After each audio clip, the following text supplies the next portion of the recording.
Hey everyone, welcome back to Toasty TCG. This weekend I went 4-0 at my locals monthly GOAT tournament with like this cool dark toolbox type deck. This deck I feel like has a lot of different names. Some people just call it Strike Ninja. I didn't really build this deck around Strike Ninja, so I don't feel like that fits the name. Tomato Control is another name. But for me, I just felt like it was just like a dark toolbox deck, and I had a lot of fun playing it. So I guess we can just get right into the list and talk about like a lot of cards.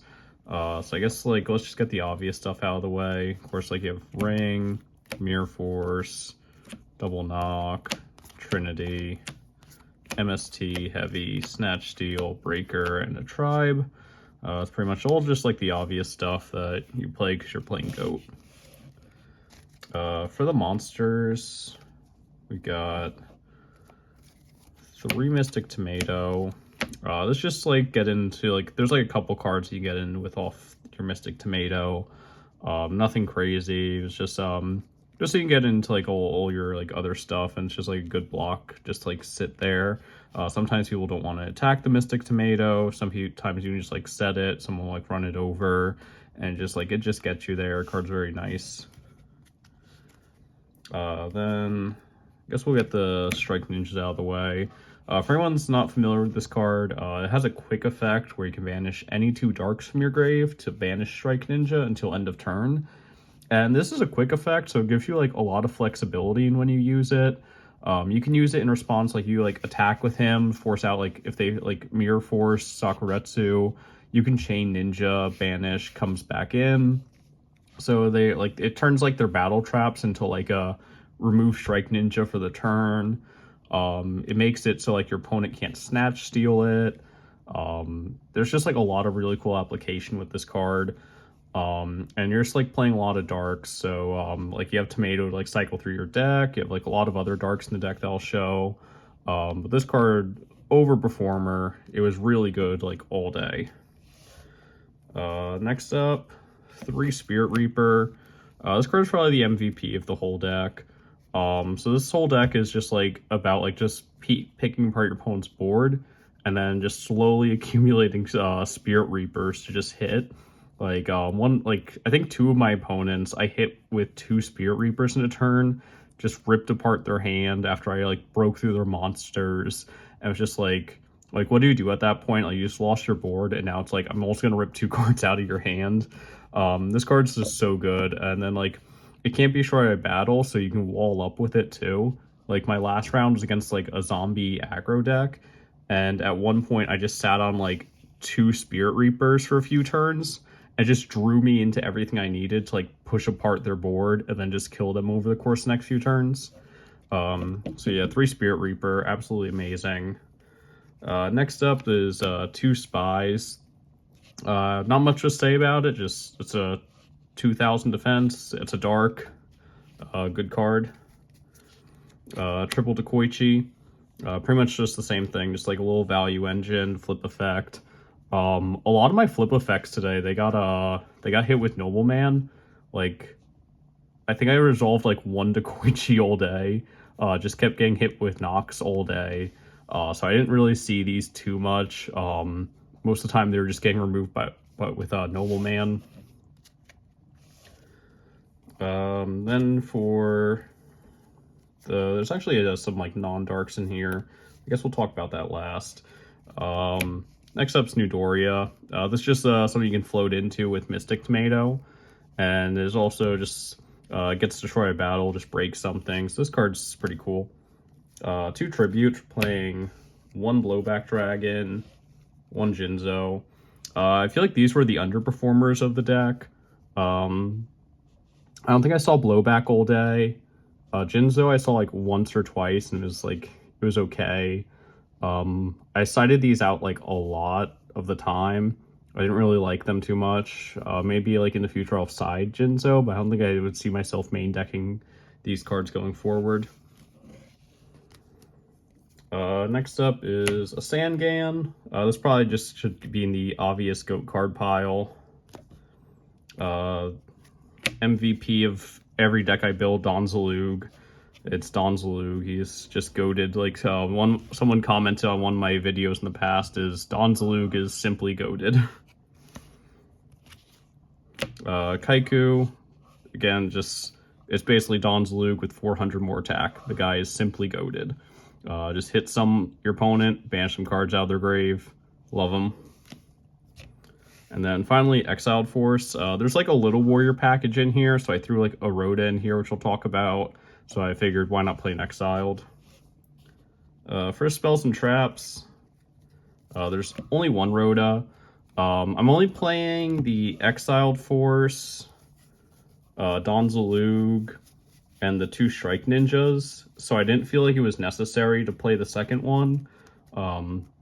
This is typically just so I can get to, so I'm playing like a second copy of Exiled, and otherwise it's just gonna probably search out Strike Ninja most of the time. Into like an empty board, if I like remove something, Rhoda for Donzalug, but it's usually just so I can get into Exiled. Double creature swap. This is, like I probably said in previous videos, creature swap's one of my favorite cards for GOAT format. We've got 3 tomatoes, Nidoria, Sangan, so plenty of creature swap targets, and it's just, card's great. Double Smashing Ground. This is something that I tested with in, I believe, my Donzalug deck or my XYZ return deck, and I liked it a lot, so I've been playing with this card a lot more, and it's just like, I really like this card in the main deck. I think this card is absolutely fantastic. At least like 1 or 2 copies of Smashing Ground feels really good in like every deck I play now. Call of the Haunted. This card is just Call of the Haunted. You either play Prima or Call. For this deck, I just decided to play Call of the Haunted because I picked up a QCR. So it doesn't really matter. You play either one. One Torrential. This card has really unique application with Strike Ninja. Like in my round 1 match against Warriors, I forget, I think they went Call or Prima something back. That was gonna be big enough to beat over Strike Ninja. And they were under like 17. So they like summon it back. I go Torrential, chain the Strike Ninja to banish until end phase, and then you can just come back in and kill them on my next turn. So that's what I mean. Like Strike Ninja is just like such a flexible card because like stuff like this is really cool you can do. And just of course it's just Torrential. It's a good card. And then for the 40th card, I'm playing 1 return. So in testing, I was initially playing 3 of this. And then I realized, like, Strike Ninja is the only card in my deck that, like, actively banishes a whole lot, so I don't really need this card up. I think this is cuttable, honestly. It's a nice one-of. Sometimes you just kind of, like, pull it out of nowhere. But a lot of the time, like, I think I only saw it 1 time all day, which is, like, perfectly fine, because I don't really want to see it too much. Because, again, it's like, you just have Strike Ninja. You're typically going to have, like, you're going to either have 2 or 4 things in Banish, unless your opponent, like, knocks all 3 of your Koichis, which happened to me a lot today.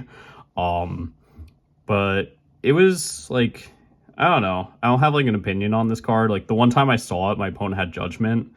Otherwise, it was just, like, it's kind of just, like, a win out of nowhere type of card, I guess. Like, you clear their board, and then it's, like, they don't think that you're going to win, and you just go, like, okay, I'm going to return now.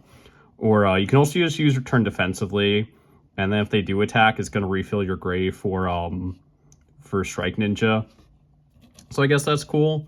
But overall, it's like a card is kind of hit or miss, I think.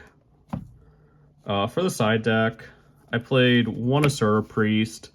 I just like playing 1 of this. I think like too many is just like it doesn't go in all the time. And it's just one of those cards where it's like, if you see it, you see it. Otherwise, it's like, it's no big deal if you don't see it.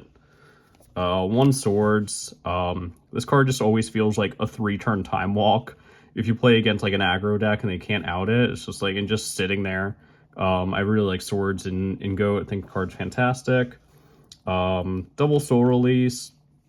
I guess I could have played more Kaikus, but I really like Soul Release.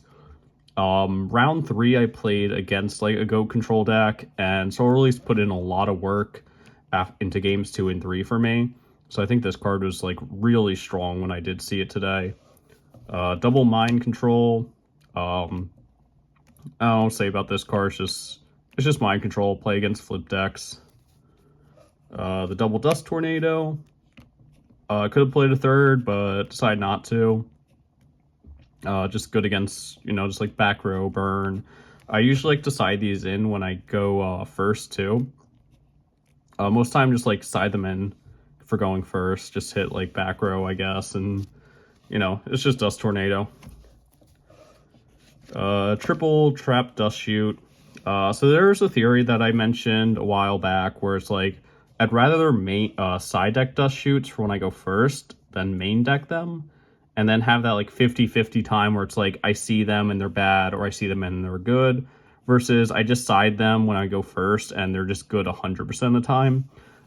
So far I feel like that has made a lot more sense and been a lot better than main decking them.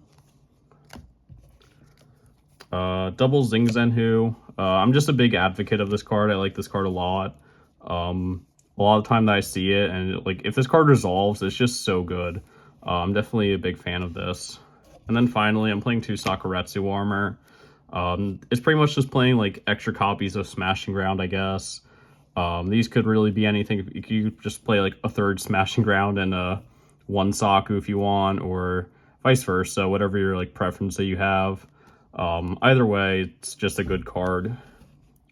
But yeah, that about wraps up this deck. Again, this is kind of just like a dark toolbox. I don't really have a name for this deck, but I had a lot of fun playing it today. And if you like this type of content, make sure to like and subscribe, comment what you think about this. There are other like toolbox decks that you like, and just let me know that stuff down in the comments below, and I'll catch you guys in the next one.